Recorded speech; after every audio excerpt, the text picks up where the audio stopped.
ایک سوال ہے، میں سب کے سامنے میں یہ عرض کر رہا ہوں کہ ہم نے آج حضور کے احسانات کا تذکرہ، حضور نے کس طرح انسانیت کو زندگی اور اٹھایا، انسان کو انسان کے حق دلائے، سن رہے ہیں۔ تو یہ حضور نے تو دیا ہی دیا نا، دیا ہی دیا۔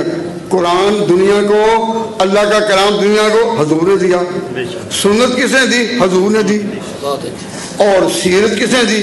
حضور نے دی۔ زندگی بسر کرنا سکھایا کس نے سکھایا؟ تو سب کچھ دیا ہی دیا۔ آپ کے ذہن میں یہ بھی کوئی سوال ہے کہ لیا کیا؟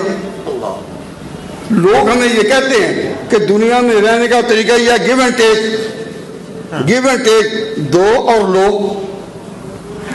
اس یہاں کا معاشرہ مغرب میں عام طور پر یہ کہتا سنا جاتا ہے لوگوں کو کہ گیو اینڈ ٹیک، دو اور لو، یا دونوں باتیں یہی کہی جاتے ہیں، گیو اینڈ ٹیک، دو اور لو۔ تو آج جو ہم نے تذکرہ کیا حضور نے تو دیا ہی دیا، دیا ہی دیا، دیا ہی دیا، لیا کیا؟ اللہ۔ تو میں کہتا گیو اینڈ ٹیک کے لفظ پر میں بیٹھا غور کر رہا تھا، گیو اینڈ ٹیک پر، کہ دیا ہی دیا اور لیا کیا؟ تو مجھے مولانا ندیم صاحب کی یہ بات یاد آ گئی کہ دیا اس لیے کہ ہم میں سے تھے اور لیا اس لیے نہیں کہ ہم جیسے نہیں تھے۔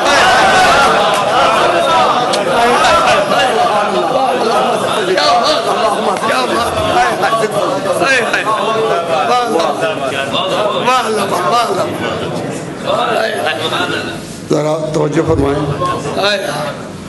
کہ نبی پاک صلی اللہ علیہ وسلم نے دیا ہی دیا، لیا کچھ نہیں، بلکہ تاریخ انبیاء کا یہ اجتماعی کارنامہ، اتنے پیغمبر پہلے بھی گزرے ہیں، ہر ایک نے جو حضور نے آواز لگانی تھی آخر میں کہ یہاں میری طرف سے گیو ہی گیو ہے، ٹیک نہیں،